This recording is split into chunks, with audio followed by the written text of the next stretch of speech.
anybody recognize this building here? Has anybody ever been inside? No. It's a restaurant. Why is that? Oh, what is it? This is called the Havienda Bar. And you notice it might look closed right now, but it's not closed. Even when it's always open, it just always looks closed. Because this is the bar where all the beautiful people go, the A-list celebrities. Really? Sorry? Oh yeah. Kind of like farm, something like that. Oh yeah? Because every time I look at it, like it literally looks as if they got a building from Spain and helicoptered over and just dropped it here. Because it looks nothing like anything in Dublin. But this is a bar that all the A-listers go to. If you look at that picture right there in green, you might be able to tell me who's on the right. You might think he's an Irish singer. He sings Galway Girl. Ed Sheeran, yes. Really? That's Ed Sheeran. Actually, Chris Brown was in the Havienda not too long ago, and he was here, he booked this whole bar for himself. Basically, anytime, if you actually went inside, it always looks closed like this, but it's not. It's really open. Because the man on the left, who looks a bit like John Lennon, that is the owner of this bar. He's also the barman, he's also the banker. He owns this building. He is a very quirky type of man. I actually saw him come out through that door one day, and he looks a bit like Gene Wilder. Like he had the big long velvet robe, and he had the wispy white hair.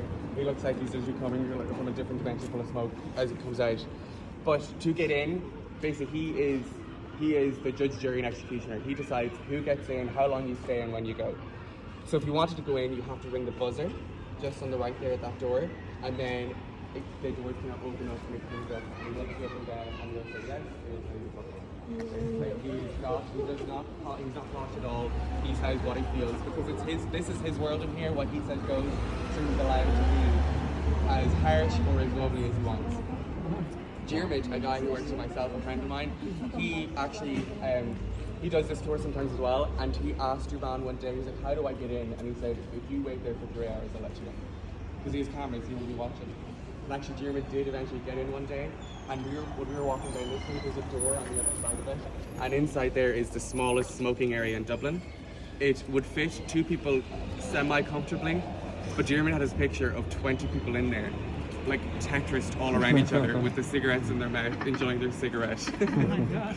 But if you went in, what you would see is there would be like a hall of fame all around the room. There's pictures of all the celebrities that've been there, like JFK, Leonardo DiCaprio. All these massive figures have spent their time in Dublin because they all have their own whispers of the grapevines. They know once they come to Dublin, they should go to the Hacienda Bar because it is a place that they will be left alone.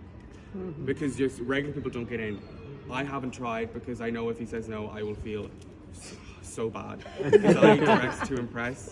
So I'm saving for the day that I look like Brad Pitt just walked in, and then just out of sheer deception I'll get in and then I'll be able to network. But I don't want to try it because I'm terrified. Some people do, they actually like, because some people walk around and they kind of, because some people on the tour last week, they went in, but they just kind of stumbled on it, and they were like, it was the end of the night, everything else closed, like, we just want a pint. So they just like, let's just ring it to see. And lo and behold, he stepped out, he goes, all right, come on in. And they went in, they played pool, they looked at the walls, they're like, this is so weird. And then it only takes cash, so they had to get cash, but then they left a few minutes later. But definitely, if you ever are feeling courageous, feeling like you want to have a night with the stars, try your hand and try and get into the Hacienda Bar. And if you do, come back and tell us what happened, because I love hearing the stories, it's always crazy. I'm waiting for the day I do get in, because then I know then I'm like, whatever I do right now is content, so I'm just gonna have a crazy night and then I can tell everybody about it.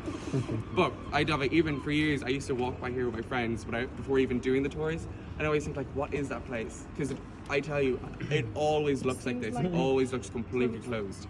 And I don't know, they have music going on, but you just can't hear it. It's just literally a little pocket dimension in there. Wow. Nice. Cool. Yeah, we'll move on.